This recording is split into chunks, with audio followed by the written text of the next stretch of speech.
Hey friends, this episode is a little different, but before I jump in, I just wanted to take a minute to say thank you. Thank you for being here, for choosing this podcast as what you are filling your heart and your mind with today.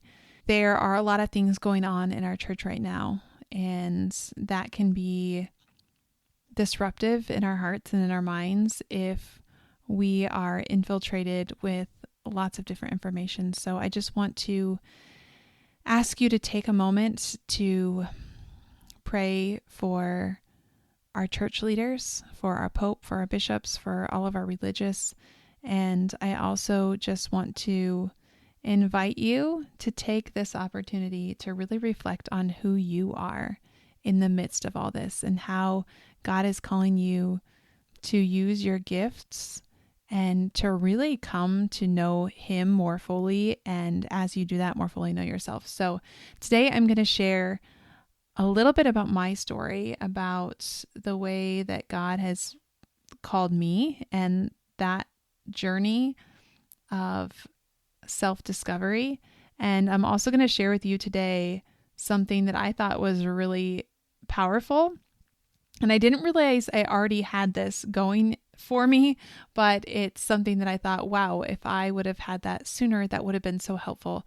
And it comes from Claire Dwyer's book, This Present Paradise. If you haven't read that, it is a really great book on the spiritual journey of Saint Elizabeth of the Trinity. It's an incredible read, and I'm going to talk more about that in this episode, so stay tuned until the end. And again, thank you all for being here.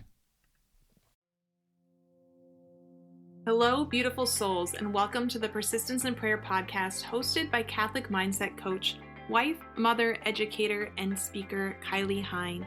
Kylie is passionate about helping you deepen your relationship with God through the power of prayer. This podcast is a space for high achievers who want to do it all, but also want to prioritize their spiritual life and grow in faith. Join us as we explore the beauty of persistence in prayer and the transformative impact it can have on our lives. Get ready to discover practical tips, insights, and inspiration to help you develop a daily prayer practice and cultivate a deeper sense of trust in God's plan for your life. Let's journey together towards a more fulfilled and faithful life as we invite the Holy Spirit in. Let's begin.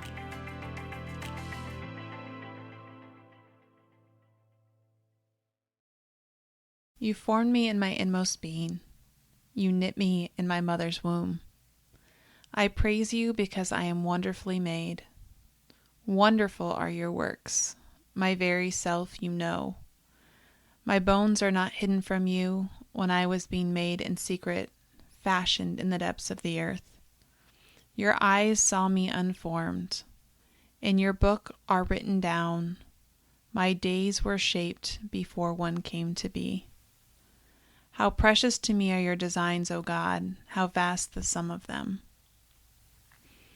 This is from Psalm 139, and this was one of the very first scriptures I ever really spent a significant amount of time reading in my Bible.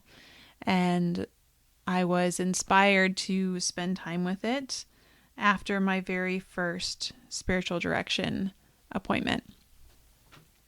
And I'll be honest, I didn't even know what spiritual direction was at that time. I started spiritual direction because I was part of a Master's of Arts and Ministry program through a Jesuit university. And I also did not know who the Jesuits were, if I'm completely honest. There were many things I didn't know. I was a math major and a math teacher, but God pursued me again and again through many different people, calling me to what He had created me for. And I tried to run from it, and I tried to ignore it. But He spoke to me over and over through the people I was surrounded by. And eventually, those people got through, and I was terrified. And I was still very much living a life with a lot of sin. And I didn't know where I was going. But somehow, He got me to that master's program that I thought I would never, ever be accepted to, that I impulsively signed up for because a holy friend said, I think you were made for this and you should check out this program. And to be honest, I thought he was a little nuts. And I thought, okay, whatever, I'll apply and I probably won't get in. And I did. And just a couple of weeks after I applied, I was on a university campus rooming with a nun, which blows my mind even to think about. But recently I was asked to share my conversion story in 1 to 2 minutes. And I thought, how could I possibly share that story in 1 to 2 minutes? If I had to summarize it into a few words, it would just be, I was a lost sheep and the Lord never gave up seeking me. But that story has so many parts, and each of our stories have so many parts. When we're born, all of the puzzle pieces are there. They're broken and scattered due to original sin. But all of the pieces of the perfect image that God thought of when He created us, they were all there. They are all there. And every day of our lives, we're trying to put them together to see the full image of what God created us to be, to get back as close as we possibly can to this perfect being that He thought of when He created us. But we sin, and it's like flipping over a piece. Have you ever tried to put together a puzzle when, one, you don't have the box, so you can't see what it's supposed to look like? You know the pieces are supposed to go together, and there are certain things that are easier to match up based on color or shape or size. We can usually put together the outer edges, or at least know that it's an outer edge. But when the puzzle pieces are flipped over, or when there's lots of colors and shapes that are the same, and the more and more pieces that you have, the more shattered we are, the harder it is to put all of those pieces back together. And when we sin, it's like the pieces get flipped over. And mortal sins, it's like pieces get taken away. And if we don't come to the Father to replace those pieces, to help flip them back over, to help us see the bigger picture, we can't fully understand who we are. So I guess if I think back on my story, it started at a young age where many of the pieces were there, where I knew where I was being called, but not having the direction that I needed. I got so very lost. And I made the choice to follow the world and not follow what I knew in my heart was God. I can think back and I can remember sitting with my Bible, and especially one of the verses that stands out was reading the Beatitudes. Whether that was from my Catholic youth organization or my CCD classes, those are the catechesis programs that we had. I went to public school. There weren't a lot of Catholics. My Catholic church was very, very small. Those of us who attended, some were Catholic in name, went to Mass on Sundays. Some didn't go to Mass on Sundays. But the direction that we had, though it was there, I wouldn't say it was an overly thriving church. And it sometimes felt very isolating. When you grow up in a small community, you're often friends with people out of necessity, not because those are your people. They become your people because that's who you're around and who you're with. And it's beautiful, and I learned so much through all of that, and some of those people have come back into my life recently, and I'm so grateful. It's so beautiful to see how we have all changed and journeyed and grown. But when you're not all heading in the same direction, it's very easy to get lost, to lose your way, especially when you're young and foolish. So I did. I lost my way. I was the crazy college kid who, in my very early 20s, I would have been the person at the bar dancing on the pool table. That was me. So very lost. And thinking that it was all worth it because that's what I had been told, is that's where happiness was, that's where fun was. But deep down knowing all the time that something was so very missing.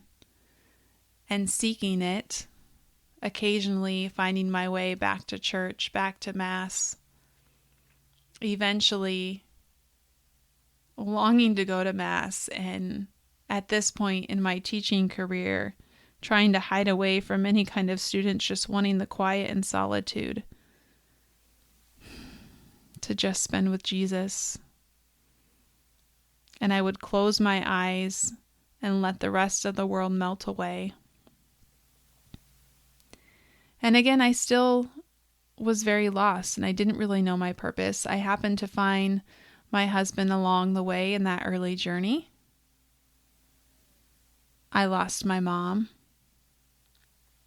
I found the saints, and I started spending time with them instead of going to the bar at night to meet up with my friends who worked very completely different schedules.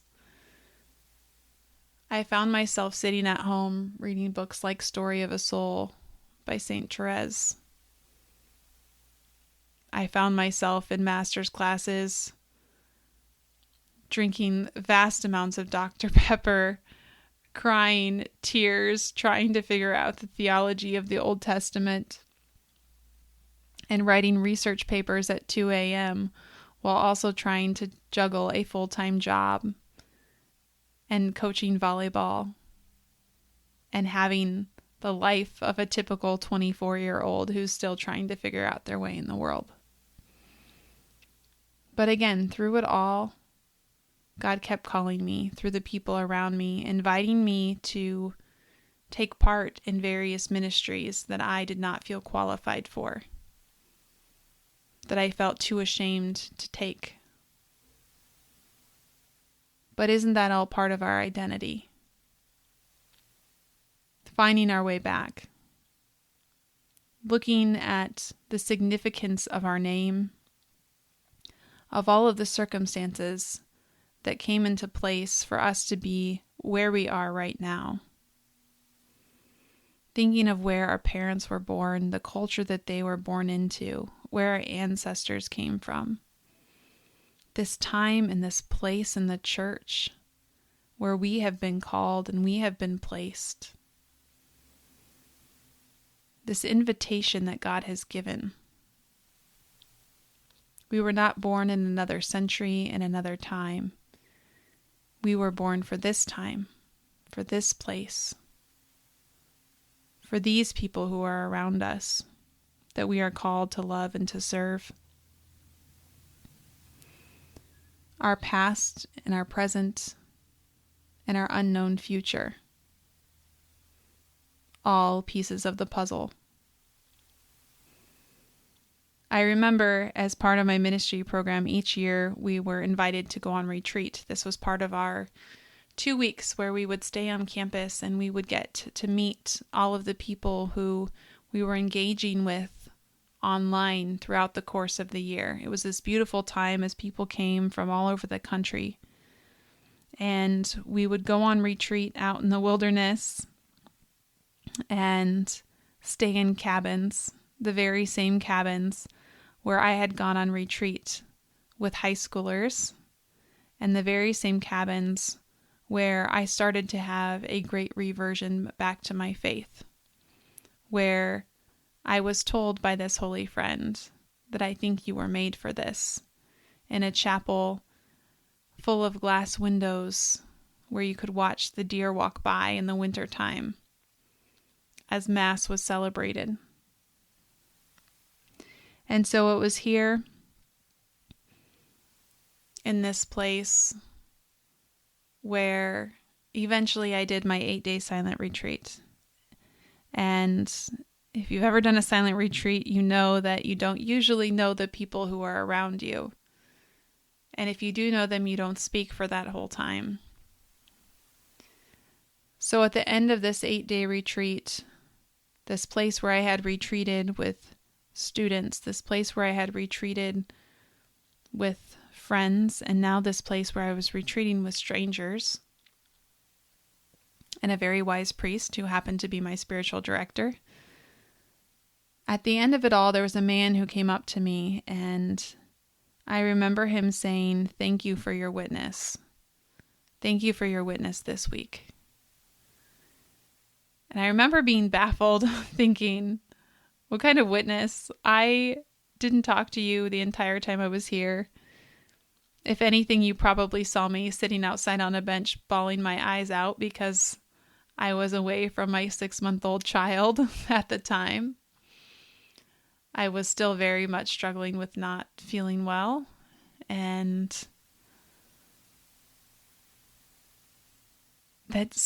there were so many things that were revealed about my identity and about my past.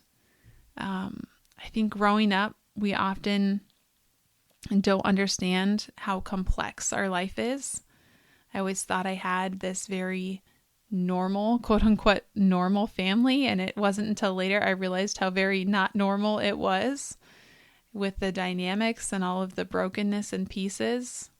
Still very beautiful. I'm so grateful. Part of my identity has very much come from my mother, who was a quiet but devout Catholic, who got my siblings and I to Mass each week without the help of my dad, who only came to Mass on Mother's Day each year. Although he brought something very different, he had a very great understanding of Scripture. And he taught us to pray in a different kind of way.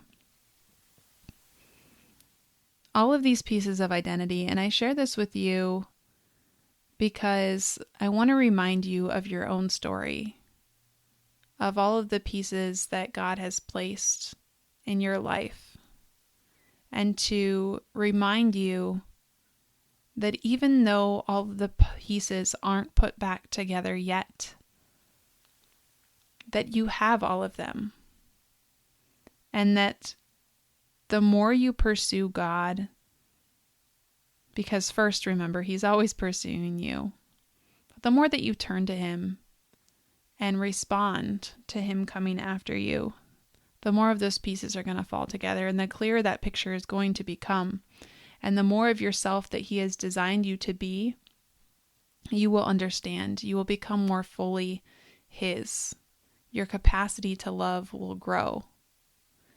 And this is something that I didn't always understand. And this has escalated over time, but again, it started back when I made the choice, when I chose to sit with the saints at night instead of going out into the world. That was just the beginning. And looking back, that was almost or over 12 years ago. And for me, the slow growth is very difficult and painful.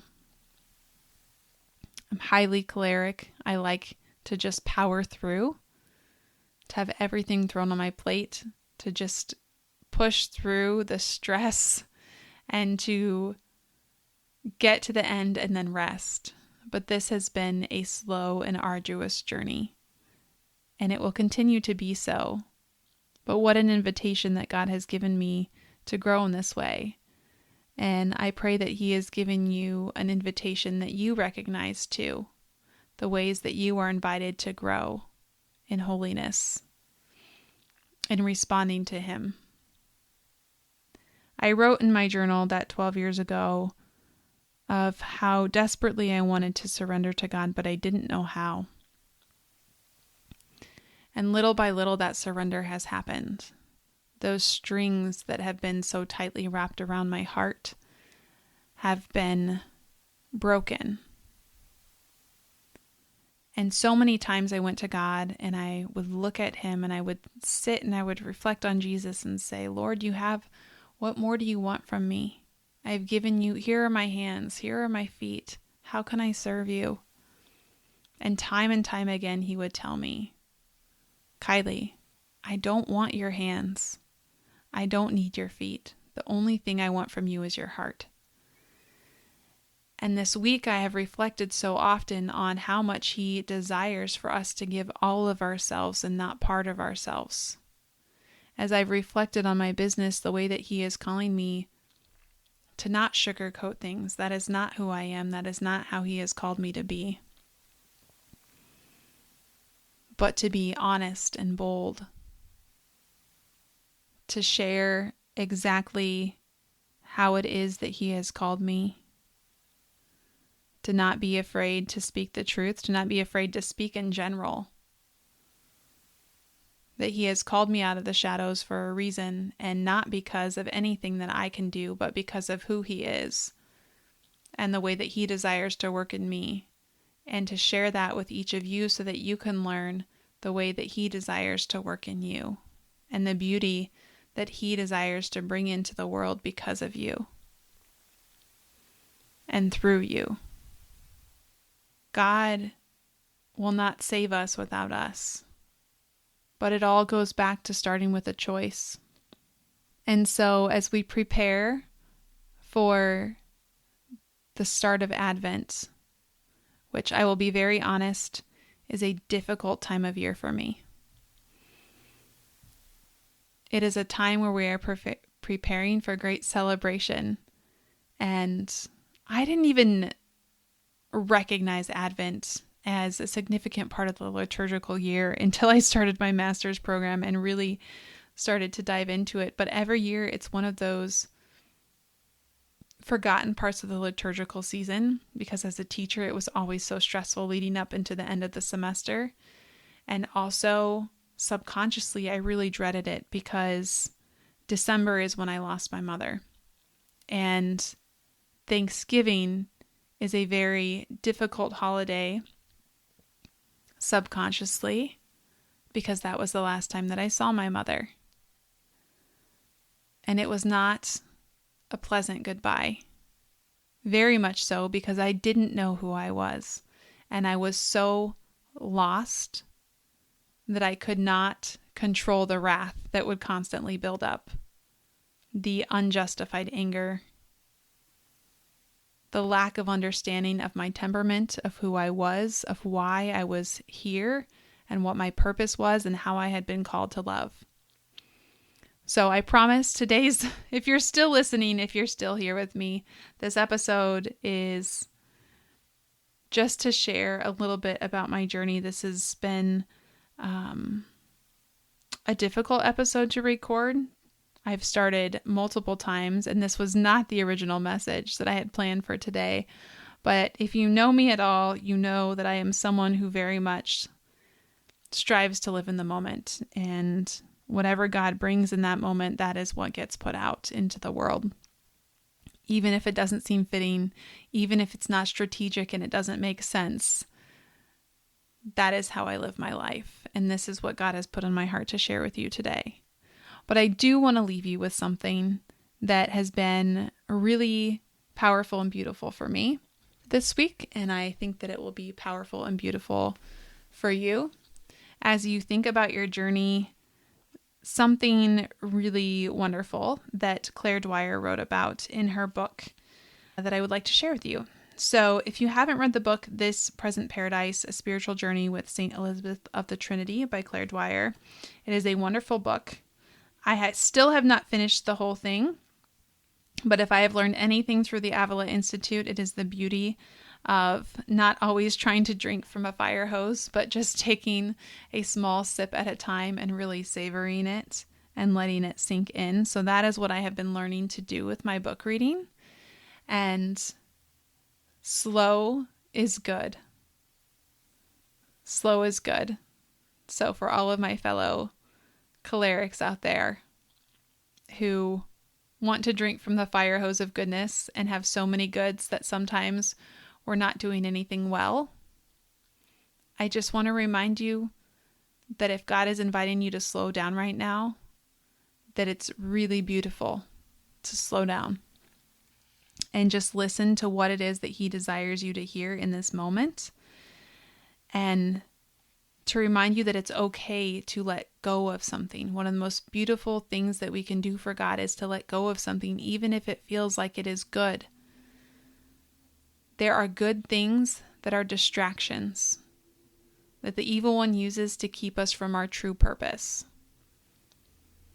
So I share that with you in case you need the reminder to slow down. And the part that I want to share with you from this book, all of it is wonderful. And St. Elizabeth is a great Carmelite friend that I encourage you to learn more about. If you know me, you know I'm a big fan of the Carmelites, and I am very drawn to the Carmelite spirituality. In this particular chapter, Claire reminds us of motto. So if you follow many saints, several of them had mottos. For example, a well-known one, St. John Paul II's motto was Totus Tuus, or totally yours. There are others, the Jesuits, for the greater glory of God. The Franciscans live by peace and the good.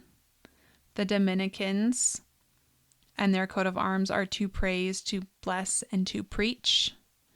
Some of you who did the Discernment of Spirits and Spiritual Warfare book study with me were exposed to Apostole Viae, and that motto is one thing is necessary, referring to Martha and Mary, and that prayer is the one thing necessary. And there are others. But something that is really great to think about. Oh, and I guess I should include St. Elizabeth of the Trinity. Hers is God in me and I in him.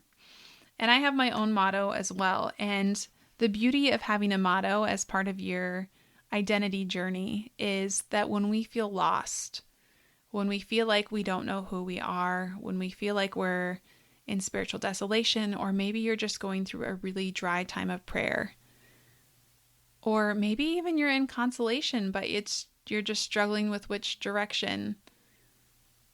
In all of these times, we can go back to our motto. And as we go throughout our day, we can really go back to our motto and ask ourselves, are we living up to this motto?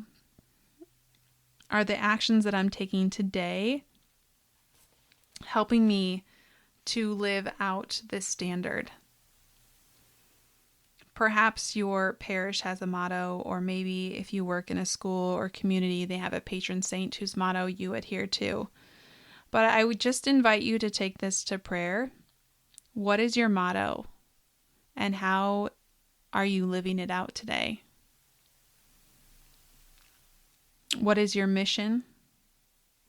And the third question that's in here that I really, really love is, what name do you desire to be called in heaven? Or what name do you think you'll be called in heaven?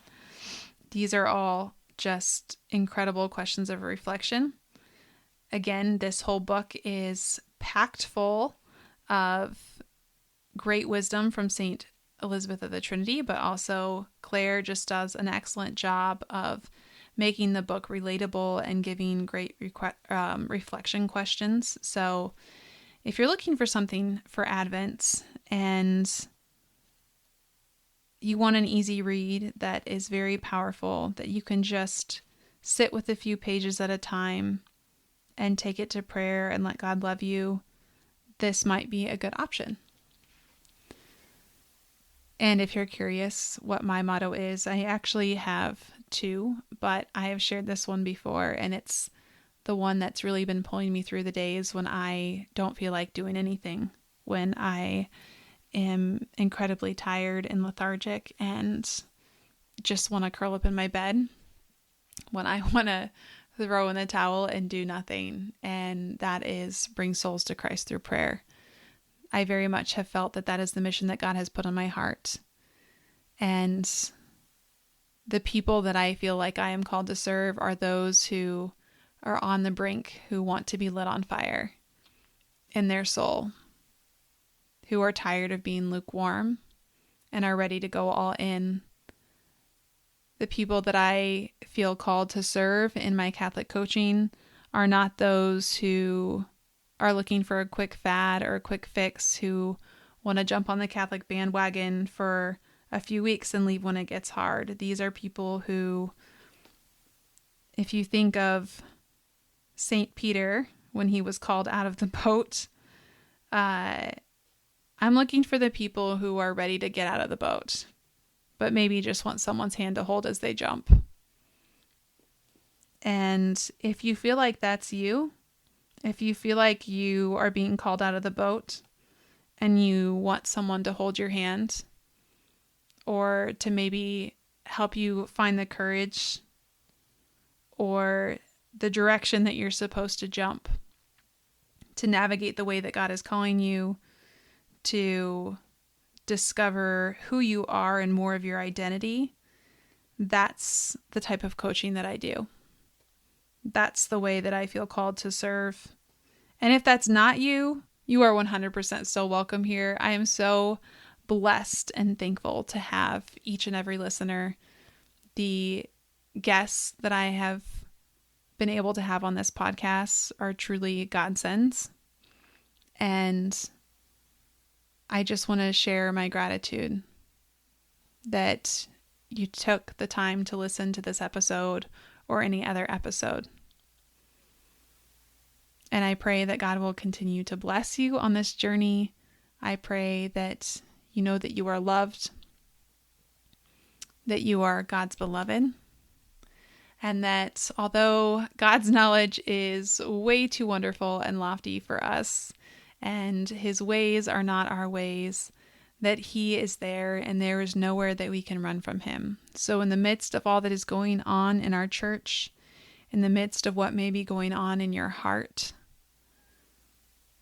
I invite you to remember to run to the Eucharist. And the Catholic Church is the only place that has that. I invite you to run to our Blessed Mother, who is going to wrap you in her mantle, who is going to walk you closer to her Son, if only you allow her. And I encourage you to go to prayer, and not just any kind of prayer, to make intentional time that's not disrupted, where you can really focus and not be distracted best you are able, to put God first, to give him those first fruits and see what happens. To just take that leap, to make the time to pray, to sit at the foot of the cross, to sit at the feet of Jesus, to let him love you, to turn your gaze upon him and see what he is willing to do in you. Because I promise you, it is beyond your imagination. And I promise you, it is incredible. And I promise you, the world needs it right now. And if you want someone to journey with, I would love to hear from you. I hope you all have a wonderful and blessed week. See you next time. Beautiful souls, thank you again for journeying with me. If you've been blessed by this episode, it would mean the world to me if you would leave a review. Be sure to screenshot it, share it on your social media stories, and don't forget to tag me on Instagram or Facebook at Kylie M. Hine. Stay persistent in prayer, protect your peace, and as always, share the light of Christ with others.